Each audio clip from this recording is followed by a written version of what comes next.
नमस्कार दोस्तों, आपके अपने इस चैनल एयर व्रत कथा में आप सभी का एक बार हार्दिक अभिनंदन है, हार्दिक स्वागत है।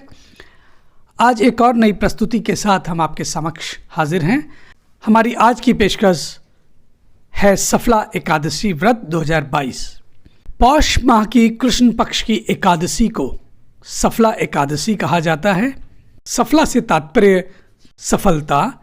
मान्यता है कि इस एकादशी का व्रत करने से सारे के सारे कार्य सफल हो जाते हैं, इसलिए इसे सफला एकादशी कहा जाता है। इस दिन भगवान अच्युत की पूजा की जाती है। सफला एकादशी की पूजन विधि क्या है, आइए इसको पूरी तरह जान लेते हैं। सफला एकादशी का व्रत रखने वाले श्रद्धालुओं को इस दिन भगवान अच्युत की पूजा अर्चना करनी चाहिए। इस व्रत की विधि इस प्रकार है। प्रातःकाल स्नान के बाद व्रत का संकल्प लेकर भगवान को धूप, दीप, फल और पंचामृत आदि समर्पित करना चाहिए, अर्पित करना चाहिए। नारियल, सुपारी, आंवला, अनार और लौंग आदि से भगवान अच्युत की पूजा करनी चाहिए। इस दिन रात्रि में जागरण कर श्रीहरि के नाम के भजन का बड़ा महत्व है। अगले दिन द्वादशी पर किसी जरूरतमंद व्यक्ति को, ब्राह्मण को भोजन कराकर दान दक्षिणा देकर व्रत का पारण करना चाहिए। सन 2022 में सफला एकादशी का व्रत 19 दिसंबर 2022 यानी सोमवार को है। सफला एकादशी का पारण मुहूर्त 20 दिसंबर को 7:08 से लेकर 9:12 तक है। आइए अब ये जान लेते हैं कि सफला एकादशी पर कौन कौन से कार्य नहीं करने चाहिए। इस दिन यानी सफला एकादशी के व्रत के दौरान एकादशी के दिन बिस्तर पर नहीं बल्कि ज़मीन पर सोना चाहिए। सफला एकादशी के दिन घर में मांस, नशीली वस्तु, मदिरा, लहसुन, प्याज आदि का सेवन नहीं करना चाहिए। सफला एकादशी की सुबह दातुन करना भी वर्जित माना गया है। इस दिन किसी पेड़ या पौधे की फूल पत्ती तोड़ना भी अशुभ माना जाता है। आखिर इस सफला एकादशी व्रत का क्या महत्व है, आइए इसको विस्तार से जान लेते हैं।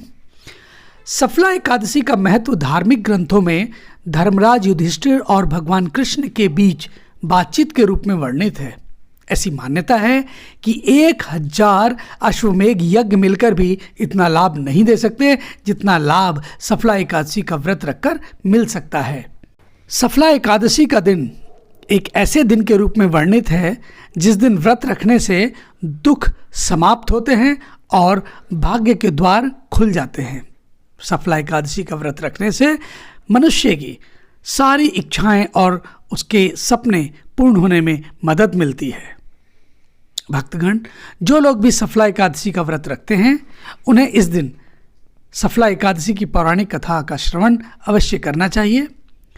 आइए सुनते हैं सफला एकादशी से संबंधित पौराणिक कथा। प्राचीन काल में चंपावती नगर में राजा महिष्मत राज्य करते थे। राजा के 4 पुत्र थे। उनमें ल्यूक बड़ा दुष्ट और पापी था। वह पिता के धन को कुकर्मों में नष्ट करता रहता था। एक दिन दुखी होकर राजा ने उसे देश निकाला दे दिया, लेकिन फिर भी उसकी लूटपाट की आदत नहीं छूटी। एक समय उसे 3 दिन तक भोजन नहीं मिला। इस दौरान वह भटकता हुआ एक साधु की कुटिया पर पहुंच गया। सौभाग्य से उस दिन सफला एकादशी थी। महात्मा ने उसका आदर सत्कार किया और उसे भोजन करवाया। महात्मा के इस व्यवहार से उसकी बुद्धि परिवर्तित हो गई। वह साधु के चरणों में गिर पड़ा और रोने लगा। उसने साधु से आग्रह किया कि हे साधु महाराज, आप मुझे अपना शिष्य बना लें। ल्यूक का आग्रह सुन साधु महात्मा ने उसे अपना शिष्य बना लिया और धीरे धीरे ल्यूक का चरित्र कठोर से निर्मल हो गया। वह महात्मा की आज्ञा से एकादशी का व्रत रखने लगा। जब वह बिल्कुल बदल गया तो महात्मा ने उसके सामने अपना असली रूप प्रकट किया। महात्मा के वेश में स्वयं उसके पिता सामने खड़े थे।